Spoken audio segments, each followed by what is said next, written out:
Narayanam namaskrutyam naram nashtaprayeshu bhadreshu nityam bhagavata sevaya bhagavatim uttam. You can repeat after me. Padavasya vinirбhinno lokesho vishnuraviprapyam prapadyate.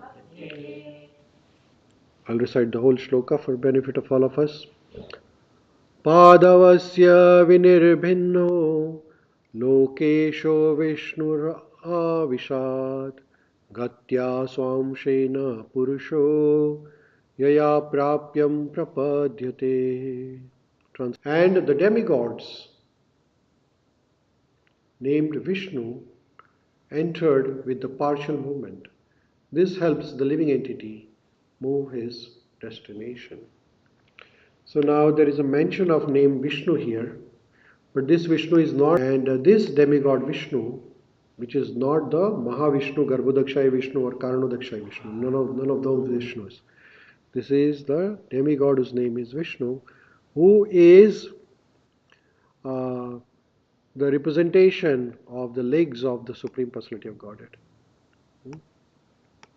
Pado.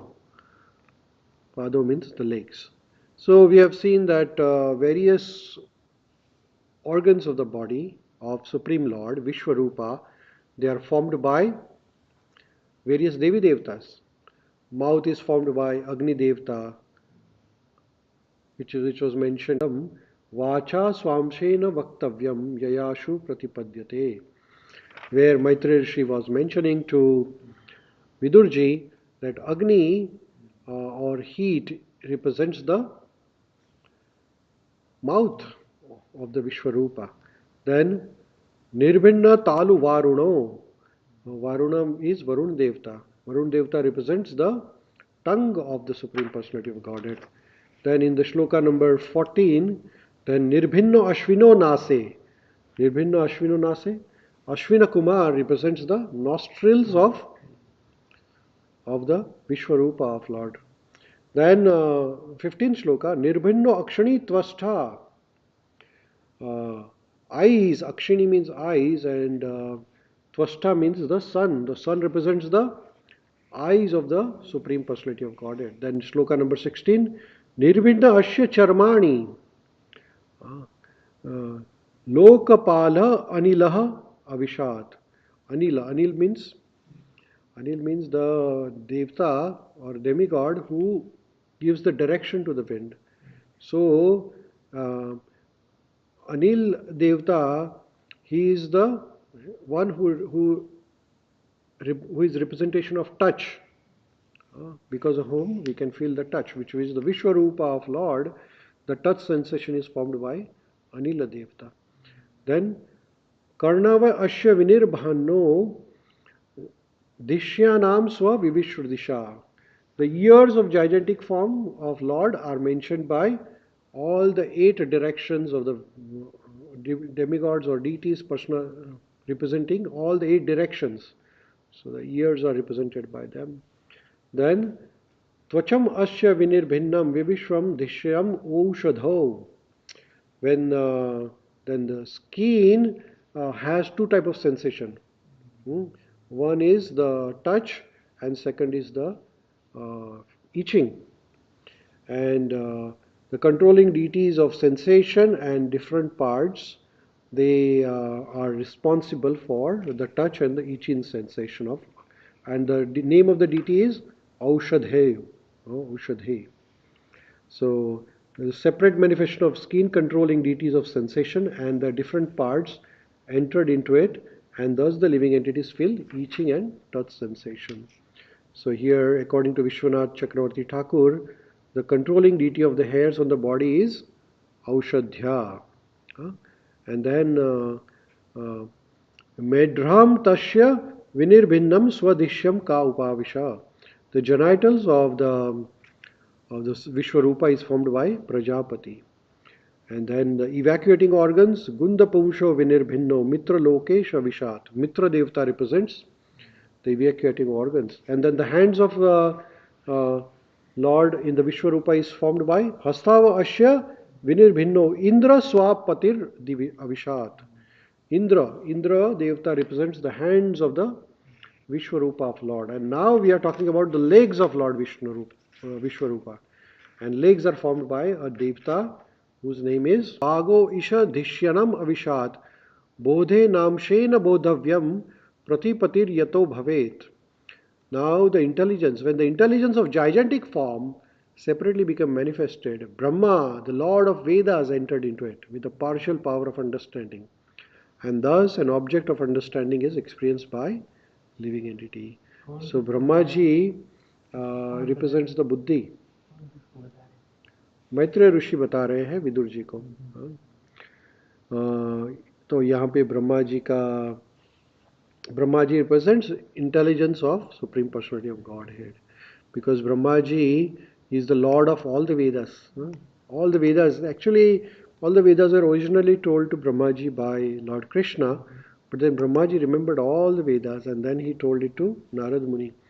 So buddhim chasyam vinirbhinnam, यहाँ पे लिखा है बुद्धिम चास्य विनिर्भिन्नम वक्षः Dishyanam Avishat Bodesha Amshena, with his part of intelligence, Bodhavyam.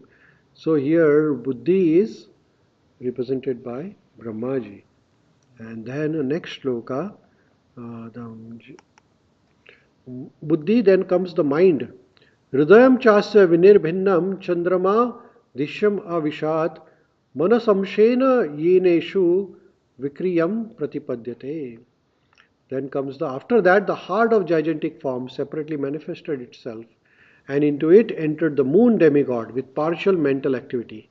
Thus, living entity can conduct his mental speculation. So, Moon Devata, Chandra Devata, is the representation of the mental activities, right? And then the next one, Atmanam Chasya Nirbhinnam Abhimanno Avishat Padam Karmana Mamshena Yeneshu Kartavyam Pratipadyate. Then comes the soul. Thereafter the manifested, यहाँ पे आत्मनाम means यहाँ पे इसका translation किया गया है as a ego. Thereafter the materialistic ego of the gigantic form separately manifested itself. Into it entered the Rudra, the controller of false ego, with his own partial activities by which the living entity transacts his objective actions. So here Prabhupada ji explains about the ego. The false ego of materialistic identity is controlled by demigod Rudra. Now Rudra is an incarnation of Lord Shiva. This Rudra is different than Lord Shiva himself. Okay? So original Shiva is called as Sadashiva, and his incarnation is Rudra, and there are 11 Rudras, as you know. So the false ego means the ego which everybody thinks that we are this sharira, this body, you know. सब लोग यही सोचते हैं कि मैं शरीर हूँ, और सब लोग अपने शरीर का बहुत ख्याल रख रहे हैं आजकल, क्योंकि ज़रूरी है ना. लेकिन आत्मा जो है ये ऐसा समझ बैठता है कि मैं ही शरीर हो गया हूँ. तो फिर शरीर का जितना भी कर्म है वो किसको लगता है? आत्मा को लगता है. ऐसे एक्चुअल में आत्मा कोई कर्म नहीं करता है. अभी हम जैसे खाना खा रहे हैं तो आत्मा खाना नहीं खा रहा है, लेकिन जब आत्मा ये सोच बैठता है कि मैं शरीर हूँ, तो जो भी शरीर से जुड़ा हुआ कर्म है वो आत्मा का कर्म बन जाता है, और इसलिए आत्मा को वो फल भुगतना पड़ता है. एक्चुअल में आत्मा कोई कार्य नहीं करती है, वो तो पैसेंजर है. लेकिन हम गलत फहमी में ये जो फॉल्स ईगो है, फॉल्स ईगो यानी कि समझ बैठना कि मैं शरीर हूँ, यानी कि शरीर से जुड़ी हुई सभी चीज़ें हमारी हो जाती है.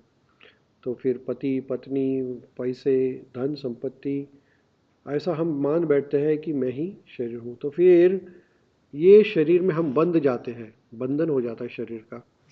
और जब शरीर का बंधन है तो फिर भगवान के पास जाना मुश्किल है. जैसे कि ये मंदिर में किसी को आना है तो उसको प्रॉपर ड्रेस पहन के आना पड़ेगा. अगर कोई बराबर ड्रेस नहीं पहना है तो हमको बताएगी प्लीज़ आप मंदिर मत आइएगा, क्यों? क्योंकि मंदिर का रूल है कि कपड़े ठीक से पहन के मंदिर में आए। कोई अगर स्नान किए बिना या फिर कुछ दारू पी के आएगा या स्मोकिंग करके आएगा तो हम उनको बताएंगे आप मंदिर से बाहर चले जाओ, क्योंकि ये मंदिर का रूल है यहाँ पे कि ये ऐसे नहीं आ सकते। वैसे ही भगवान के धाम के अंदर जाने के लिए रूल है। और क्या रूल है भगवान के धाम के अंदर जाने के लिए?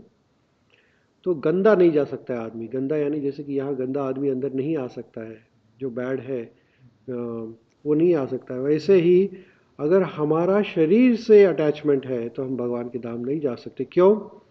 क्योंकि शरीर ये कोई शुद्ध चीज़ नहीं है। शरीर में तो सब गंदा ही भरा है, मल मूत्र, और क्या है अंदर? हवा है, और अंदर ब्लड है, यूरिन है, स्टूल है, बस यही है। तो ये शरीर के साथ अगर हमें अटैचमेंट है तो हम भगवान के धाम नहीं जा सकते, क्योंकि आपके जो अटैचमेंट्स हैं वो गलत है। अगर आप सोचेंगे कि मैं हमारी फैमिली के साथ अटैचमेंट रखूँगा और भगवान के पास जाऊँगा, तो ये पॉसिबल नहीं है। अगर आपको अपने शरीर से या शरीर से जुड़ी हुई कोई भी चीज़ से लगाव है तो भगवान के धाम जाना इम्पॉसिबल है ना। तो ये है फॉल्स ईगो। फॉल्स ईगो क्या करता है? तो हमें भगवान के पास जाने से रोकता है। क्यों रोकता है? तो हम समझ बैठते हैं कि ये शरीर मेरा है, मैं शरीर हूँ, और मैं ही इसका भोगता हूँ। शरीर के साथ हम जुड़ जाते हैं तो क्या सोचते हैं कि मैं ही आनंद लेना चाहता हूँ। एक्चुअल में हम जब भगवान के धाम जाते हैं तो भगवान की सेवा करनी पड़ती है हमें। लेकिन लोगों को सेवा करनी अच्छी नहीं लगती है भगवान की। लोगों को लगता है कि हमें ही आनंद करना है। सबसे बड़ा प्रॉब्लम ये है कि इंद्रियों को कंट्रोल करना, जैसे कि हमारे जीवा टंग है, इसको कंट्रोल करना, खाने को कंट्रोल करना, नींद को कंट्रोल करना, और हमारी सभी इंद्रियां बहुत पावरफुल है। तो ये इंद्रियां जब तक हमें कंट्रोल करती रहेगी हम भगवान के पास नहीं जा सकते। जब हम गोस्वामी, गोस्वामी यानी क्या? जैसे कि हमारे महाराज है, महाराज को स्वामी कहते हैं। और जैसे कि इसी भक्ति वेदांत स्वामी, स्वामी यानी कि जिन्होंने अपनी इंद्रियों को कंट्रोल कर लिया है। यानी क्या? कि वो समझते हैं, उनको मालूम है और उनको एहसास हो गया है कि ये इंद्रियां है हमारे भगवान के पास जाने से रोकेंगी हमें। तो ये है फॉल्स ईगो। तो यहाँ पे कहते हैं कि Rudra is the incarnation of supreme Lord which controls the mode of ignorance with in the material nature. The activities of false ego are based on the objective of the body and mind. Most persons conducted by false ego are controlled by Lord Shiva. When one reaches the finer version of ignorance, he falsely thinks himself as Supreme Lord. ये देखिए, ये अगला form का ego है। वो सोचता है मैं भगवान ही हो गया हूँ। That egoistic conviction of conditioned soul is the last snare of illusionary energy which controls the entire material world. ये लास्ट स्नेयर यानी क्या? तो एक किसी को मारते हैं ना, हाँ, एक झापड़ मारते हैं, क्या बोलते हैं उसको? तो एक एक जोर से लगा देते हैं, बहुत दुखता है। तो प्रकृति का सबसे बड़ा हमें तमाचा क्या है कि ये सोच लेना कि मैं ही सबका कंट्रोलर हूँ, मैं ही भगवान हो गया हूँ। जैसे कि हम सोचते हैं कि मैं ये कंट्रोल करता हूँ, मैं वो कंट्रोल करता हूँ, लेकिन कभी कभी लोग ऐसा सोचने लगते हैं कि वो भगवान हो गए। जैसे हम कुछ बाबा लोग हैं वगैरह, तो वो लोगों को बोलते हैं कि मेरी भक्ति करो। हाँ, तो जब ये व्यक्ति ऐसा सोच लेता है, ऐसे बहुत सारे हो गए, जैसे हिरण्यकश्यपु हो गया, वो कहता था मैं भगवान हूँ। वैसे अभी भी इस जगत में काफ़ी सारे व्यक्ति ऐसे हैं कि जो हमेशा ऐसे सोचते रहते हैं कि मैं ही भगवान हूँ। या कुछ लोग ऐसे सोचते हैं भगवान है ही नहीं, हम सब भगवान हैं, ऐसे भी सोचने वाले लोग हैं। तो इसको कहते हैं लास्ट स्नेयर, ये अंतिम तमाचा, कि ऐसा अंतिम झटका बोल सकते हैं कि हम इससे अगर ये सोचने लगे तो फिर अधोगति निश्चित है, पतन निश्चित है।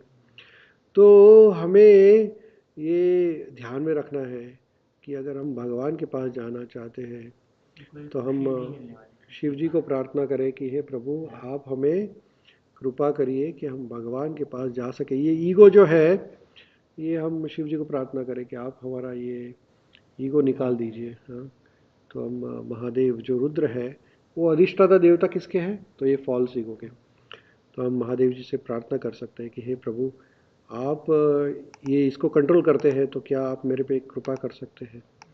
ये ईगो जो है मुझे बहुत परेशान करता है। हाँ, तो आप कुछ भी करके मेरा मन और बुद्धि भगवान की सेवा में लगाइए। तो ऐसे हम अगर शिव जी को प्रार्थना करेंगे, तो शिव जी ये बड़े भोले हैं, महादेव हैं, तो ये हमें भगवान के पास जरूर लेके जाएंगे। तो हमें भगवान की प्रार्थना करना, शिव जी की पूजा करनी है, महादेव है। ऐसा है कि भगवान जो शिव जी को भगवान भी कहा जाता है, कभी कभी भक्तों को भी भगवान कहा जाता है। जैसे कि नारद मुनि को भी कभी कभी भगवान टाइटल लगाते हैं। और दूसरे भक्त हैं शिव जी।